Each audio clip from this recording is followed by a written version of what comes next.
아침 묵상 하나는 장 시작하도록 하겠습니다. 먼저 기도하시겠습니다. 내가 확신하노니 사망이나 생명이나 천사들이나 권세자들이나 현재일이나 장래일이나 능력이나 높음이나 깊음이나 다른 어떤 피조물이라도 우리를 우리 주 예수 그리스도 안에 있는 하나님의 사랑에서 끊을 수 없으리라. 아멘. 하나님, 세상 사건 사고가 끊이지 않음을 봅니다. 오늘까지 지켜주신 은혜에 감사하며 또 예수 그리스도의 보혈로 우리를 덮어주시기를 간구합니다. 모든 악한 것들 일절 틈타지 못하도록 넘보지 못하도록 성도들을 지켜보호하여 주옵소서. 우리의 마음과 생각을 지키사 하나님의 보호를 우리가 스스로 떠나지 않도록 강하게 붙드시고 인도하여 주옵소서. 감사드렸고 예수님의 이름으로 기도드리옵나이다. 아멘. 오늘 함께 하실 말씀은 열왕기하 22장입니다. 11절 한 절의 말씀 보도록 하겠습니다. 왕이 율법책의 말을 듣자 곧 그의 옷을 찢으니라. 아멘. 오늘 말씀 제목은 겸비해야 합니다 라는 제목으로 말씀 나누도록 하겠습니다. 열왕기하 22장은 남유다의 8살이라는 어린 나이에 왕으로 등극한 요시야의 이야기를 다루고 있습니다.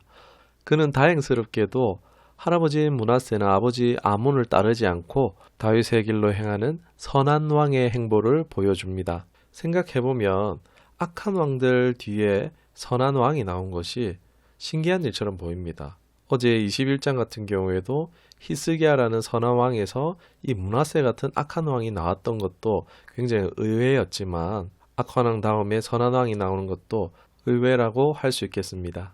요시야라는 선한 왕이 어떻게 등장할 수 있었는가 이도 한번 생각해 봤으면 좋겠습니다. 요시야의 할아버지 므낫세의 이야기로 돌아가는데 열왕기서에서는 나오지 않지만 므낫세의 후기 이야기가 역대하 33장에 나오고 있습니다. 11절에서 16절을 보면은 므낫세는 하나님 앞에 교만 방자하다가 하나님의 치심으로 바벨론으로 끌려가게 됩니다. 그곳에서 큰 환난을 당하다가 결국 이스라엘의 하나님을 찾고 겸비하여 하나님께 간구하였고 하나님은 또 그 기도를 받고 다시 남유다로 돌아가 통치하게 해주십니다. 그래서 이전 우상 숭배했던 것에 돌이키고 우상들을 다 제거하며 백성들과 여호와 하나님만을 섬기기로 하는 내용이 등장하고 있습니다. 므낫세가 악한 왕이었는데 남유다의 왕으로 무려 55년이나 통치할 수 있었던 것은 바로 이러한 데 이유가 있었다라고 할 수 있겠죠. 하나님께로 돌이킴이 있었기 때문입니다. 그러나 므낫세의 아들이자 요시야의 아버지인 아몬은 그렇지 못했습니다. 므낫세가 악한 길로 행할 때의 모습을 똑같이 행했고 그래서 2년 만에 신복들에 의해서 죽임을 당하고 맙니다. 이로써 요시야가 8살의 어린 나이에 왕으로 등극하게 되어집니다. 요시야는 어린 나이에 아버지를 잃으면서 크게 아버지의 악영향을 받지 않으면서 또 하나님과의 신앙이 회복되어진 이 남유다의 환경 가운데 신앙 교육을 받으며 자라날 수 있었고 또 오히려 아버지의 과오를 통해서 경고를 받고 겸비한 것이라고 할 수 있겠습니다. 하나님의 심판은 분명 두려운 것이지만 그러나 이 하나님의 심판이 어딘가에 누군가에게 이루어지는 것을 볼 때에 그저 아이고 무섭다 두려워하는 것으로 끝나는 것이 아니라 하나님 앞에 겸비할 수 있는 저희들 될 수 있기를 소망합니다. 이에 요시야는 아버지와 할아버지에 달리 성전에 관심이 많았고 무너진 성전을 보수하는데 그곳에서 무슨 일이 있느냐? 바로 율법책을 발견하게 됩니다. 아니 그동안 율법책이 버려져 있었다는 것인데 얼마나 앞선 유대 왕들이 타락했는지를 잘 보여주는 것이죠. 이를 읽었고 이제 유다의 닥쳐올 종말에 대해서 깨닫게 되어집니다. 옷을 찢게 됩니다. 그동안 요시야는 자기가 물려받은 이 나라가 그저 왜 이렇게 약할까라고 생각했을지도 모르겠습니다. 그러나 하나님 앞에 백성들과 왕들의 죄로 말미암아 이렇게 되었다는 사실을 깨닫고 백성들의 죄에 부끄럽고 하나님의 닥쳐올 진노와 재앙에 그 사실에 깨닫고 옷을 찢었다라고 할 수 있을 것입니다. 옷은 찢었지만 자신의 마음을 찢은 것이라 할 수 있겠죠. 하나님의 재앙이 닥쳐올 것이라는 것은 여선지자 훌다에 의해서 확인되어집니다. 그러나 하나님 앞에 요시야가 겸비함으로 인해 하나님은 요시야의 생애에 진노를 내리지 않기로 하시고 애통하였던 요시야에게 평안을 주십니다. 본문에서 중요한 사건은 바로 이 율법책의 발견입니다. 죄로 말미암는 이 진노 가운데에 이로 말미암아 요시야는 하나님의 은혜를 경험하게 되어집니다. 구원을 경험하게 됩니다. 의로운 이는 하나도 없다고 성경은 우리에게 분명히 말하고 있습니다. 다 모두 자기의 죄로 말미암아 재앙과 심판을 당하는 것은 너무나 당연한 진리고 이치라고 할 수 있겠습니다. 그러나 대부분의 사람들은 이 심판이 있음을 알지 못하므로 제멋대로 살죠. 악을 행하면서도 전혀 아무렇지도 않게 여긴다든지 선을 행하는 경우가 있더라도 자신의 의로 자기의 열심으로 선을 행할 뿐이라는 것입니다. 자기를 위해서 선을 행하는 것입니다. 이도 결코 하나님의 심판을 피할 수는 없습니다. 오직 하나님의 심판을 피하는 것은 바로 하나님의 긍휼, 하나님의 용서를 입는 것뿐이라는 것입니다. 만일 이 율법책을 찾지 못했다면 요시야와 남유다가 어떻게 됐을까요?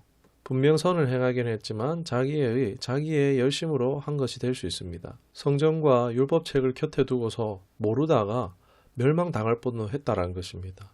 그러나 이 율법을 통해서 깨닫고 하나님 앞에 더욱 겸비함으로 멸망과 심판을 피할 수 있었다는 것입니다. 여러분, 구원은 멀지 않은 곳에 있습니다.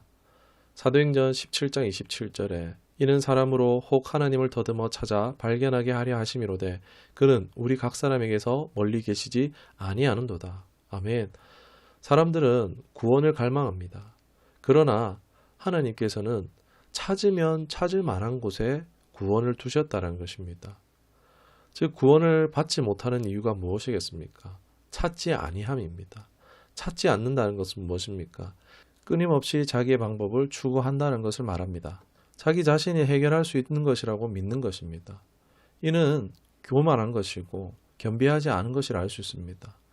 요시야가 닥쳐오는 유다의 진노를 피할 수 있었던 것은 아버지 아몬의 경고를 받아들임으로 겸비하였고 하나님을 가까이 함으로 말미암아 재앙을 피하고 구원과 평안을 얻었다라고 할 수 있겠습니다. 여러분, 교만은 거만이 아닙니다. 만일 겸손해 보여도 하나님을 떠나서 내가 할 수 있을 것이라고 믿고 생각하고 있는 것은 여전히 교만한 것입니다. 반대로 겸손은 하나님 없이는 아무것도 할 수 없음을 인정하는 것입니다. 무슨 일에든지 하나님을 필요로 하고 의지하는 것입니다.